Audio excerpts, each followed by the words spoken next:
Hi there everybody. Before I start talking, I'd like to thank you for taking some time out of your day to go ahead and click on the video. I wanted to make this as an update as well as a forward to some of the information that I had alluded to in my last overview video of my 1972 Dodge D200 Pickup.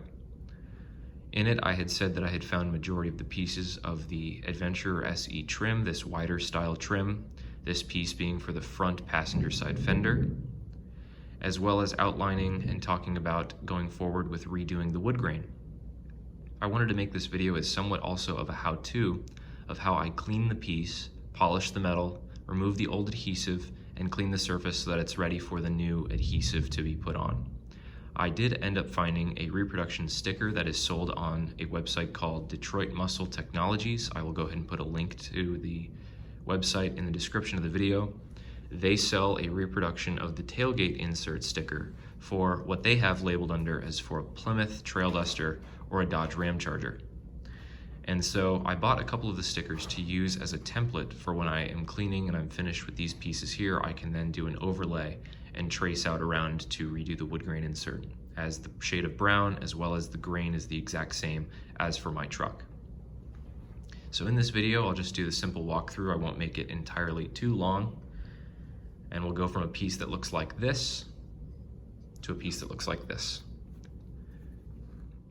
So the first step in the process is removing this now 50-year-old adhesive material, this old sticker, from the piece itself. And the easiest way that I found doing this without damaging the chrome is with a razor blade. That's why I have this little ceramic dish here that has my new blades and my old blades separated. That way I know which is which. But this adhesive material is extremely brittle, and with the other piece that I had shown, it took a great deal of time to go ahead and get it off. But I want it to be done the right way, and patience is key. Anybody with classic vehicle, when they're doing a project, knows that. So the first step is to razor blade this off. Go ahead and put on some gloves. All right, so one of the reasons why that I have this dirty detail towel underneath is because in trying to take off this old sticker, they would break off into a million pieces just because of how old it is. And with this cloth material, it'll just pick up and keep all of these fibers off in the towel. That way it won't get around or get anywhere else all over your table. Try to keep from making too big of a mess.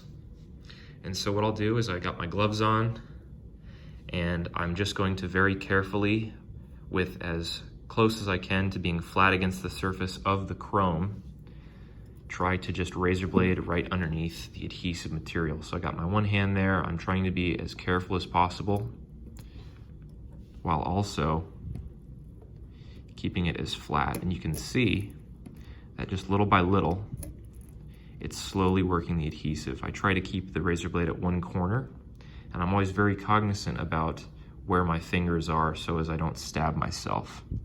I've done that a couple of times, and let me tell you, it is not fun whatsoever.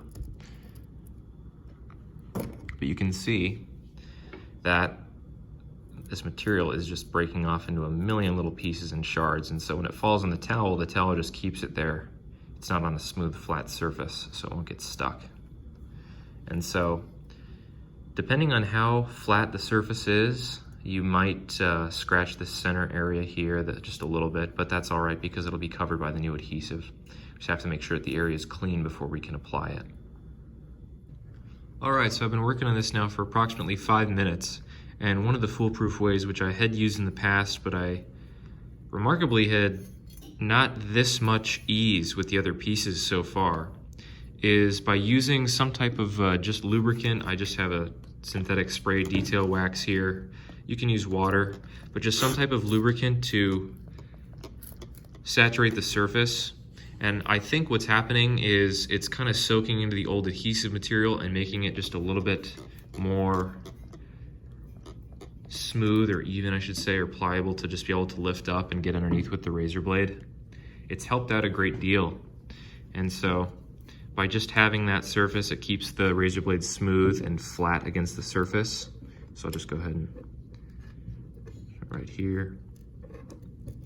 You can see that it almost keeps the pieces a little bit more connected instead of turning into a million different little tiny shards and going everywhere. So it kind of keeps things together.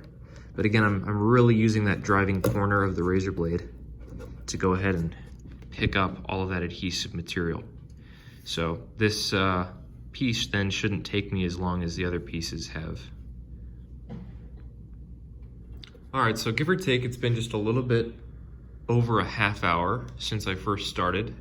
The method that I had talked about, using a lubricant to try to soak up into the old adhesive, made it a lot easier.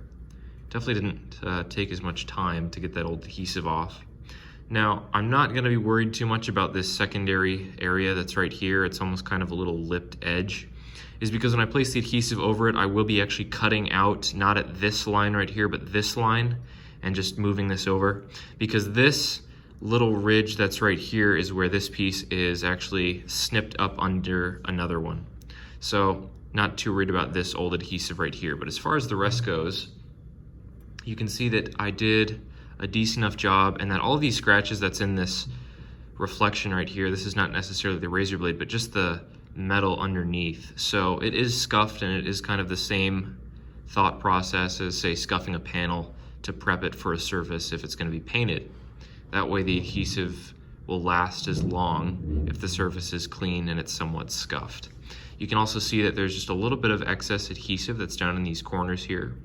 So what you can use is just a towel. I have another detail towel, as well as, say, some brake cleaner or some alcohol. Just gonna go ahead and pour it onto the towel here, and we will just clean the surface area, try to get the rest of that adhesive off. And you may need to just dab it on there and kind of let it soak and eat away, and then when you wipe back over it again, it should come off with relative ease. Behind it, you can also see just the massive pile of shavings, but I will say that using the spray wax as a lubricant surface made it so that it was a lot less messy. And you can see, if I look in there, there's a lot of these really small, almost sand-like particles, but by spraying it and soaking the piece, it almost made all of these other larger shavings not much of a mess. So just gonna go ahead and get this adhesive off, and then we will move on to the next step. So the next stage is to polish. And this really can be done when the sticker is either in or out like this. I prefer to do it like this just because when I do have the new Woodgrain inlay, it might be to where when I'm really trying to hand polish a certain piece or area, I'm very wary about maybe actually catching just a little bit of the sticker with it being freshly put in, and maybe then ripping it or tearing it. So I like to polish when it's completely gone and I have it just like this. So what I do have is I kind of have a mix in tandem, and I'll use both, going back and forth as to how I see the metal. If you look at it really, really close, there are scratches in it just given the age, and those will not come out maybe with a heavy machine polish, but for right now I just have to hand polish it. But you can see that there's a little bit of oxidation that's there, and I'm just trying to clean up the piece as best as I can for what it is. So I have a mix here. I have Quad Zero steel wool, and I also have this Flitz metal polish, which it works really, really well. I'm a big fan of this Flitz, but I will say be wary about using it. It works great on, say, chrome or other polished pieces, but if you're gonna be using it on something that's plated, say a cadmium plated brake booster, or just throwing out, for example, the argent silver wheels of a 70 Chevelle, I would be very careful to use it. It might take it off, because the micro abrasives that are in this are still abrasive enough that it might take off the finish, so just be careful about that. So I'll go ahead and unscrew the cap, and I'll just dab a little bit of it onto this Quad Zero steel wool, like so, and maybe just a couple little dollops onto the metal itself, just at various intervals. And then what I'll do is I'll just go ahead and go back and forth. Now, Quad Zero steel wool is extremely light. It is not entirely abrasive. It's not going to scratch. If you do use a lower grade besides Quad Zero, which I believe Quad Zero is the highest that they offer, then it will scratch the metal, but Quad Zero is fine. And I'm just going to be going back and forth. With this, it's light enough to where it doesn't matter if I do circles or lines up and down, horizontally or vertically. It's not enough to really do any type of damage, but it will go in there and it will get rid of that surface oxidation that's been on there for probably the better half of this life of this trim piece here. I'll do a little bit more, and then I'll just polish this more off camera, but just for the time being, to not make this a 20-minute video, I'll just go ahead and remove the metal polish in that area. And you can see that, albeit not perfect, it's a little bit glossier, and it's even protected, because that's what's a part of the Flitz metal polish, is there is a metal protectant that's in there to keep it from prematurely pitting or losing its luster. All right, so here's the wood grain sticker that we have. You can see that I did already have some cutouts of the other pieces. I did have to redo one of the pieces a second time. Unfortunately, I have to be careful because of the number of stickers I bought. I have to kind of evenly place out and almost do a mock-up of where I want the pieces to go to make sure that I still have enough wood grain for the stickers that I bought, and then as well as saving one for my tailgate when I end up redoing that. So what we'll do now with the polished piece, I do recommend also doing the same method before, using some type of solvent or brake cleaner or alcohol to just wipe the surface of any metal polish. That way there's no metal polish residue that'll be in between the adhesive backing of the sticker to the metal surface, just ensuring a better stick. So now what I'll do is I'll go ahead and snake this piece underneath the wood grain and try to push out any air bubbles. So we'll go ahead and just lift up the sticker from the one side, and given the space, I have to flip it upside down. And we'll go ahead and just slowly overlay it on, like so. And now what I'm doing is I'm just gonna be working any air bubbles out and using my fingernails to kind of make a crease in the outline of the piece. Just working out any air bubbles. Again, with it like this, it's a lot easier. You can then work out the air bubbles and take off the adhesive and reapply it. So just with my fingernail, I'm gonna be making this crease to outline where the definitive lines are for this piece. So I'll just move the camera over just a little bit. And you can see that I'm nearing the end. I'm also gonna crease the edge here, working out any areas. I'm also trying to make sure that the wood grain is going horizontally with the piece.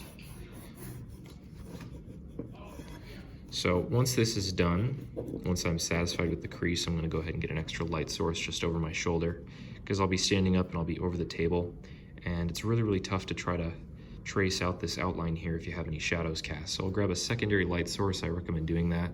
Also recommend gloves, again, if you'd like to. But I went ahead and I went to the arts and crafts store. For me, it's Michael's. It might be something else for you, but I went and got this X-Acto knife, a scalpel almost. And with it, I'm able to hold it like a pen and slowly trace around to get the piece outside. It works extremely well.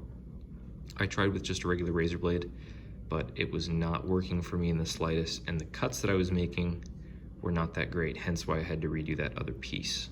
So what I'll do now is I'll go ahead and cut around this using the X-Acto knife and some gloves, and I will resume back when I have the piece all done. Alrighty, so with just trying to be as careful as I could, cutting around with my scalpel tool, I went ahead and I finished the piece. I'll go ahead and unveil it. Here it is. So I did, without any pun intended, cut it a little too close in some of the areas, preferably this upper corner here, and you can see what I was talking about as far as just getting it to be at least over that ridge a little bit, so that when another piece is attached, it is still visible wood grain all the way throughout, and there isn't that little strip of chrome that's visible. But my goal with it was to at least keep the blade in it for long as possible, and that way I was doing the least amount of cuts with respect to removing the blade and putting it back in. It's not good if you are having the blade in and out multiple times and not really doing a good job of finding where you made the last cut, and that creates all these little wisps that might be off the end when you pull the entire adhesive off. But for the most part, I have to be cognizant with the number of stickers that I did buy. I have to be careful with the mock-up that I do and making sure that I am not having to redo any of these. Worst case scenario, maybe at least one redo, and that's about it. Otherwise, I'm wasting the material. For the most part, I'm happy with it. I'm happy with the polish. It's got some fingerprints on it, but it's shined up extremely well. And I'm happy with the wood grain. It is going in the correct direction. So this being said, this has concluded my small little overview of the restoration of the trim pieces. I have a couple others that I've already done, as well as looking forward to doing the last bits for the side of the bed, as well as the doors and the cab corners. So again, I would just like to thank you for taking some time to go ahead and watch the video. If you have any comments or questions regarding any of the products that I've used or the methods of which I've done to restore this piece, please go ahead and leave them for me, and I'll try to get back to you as soon as I can. I greatly appreciate it. Thank you and take care.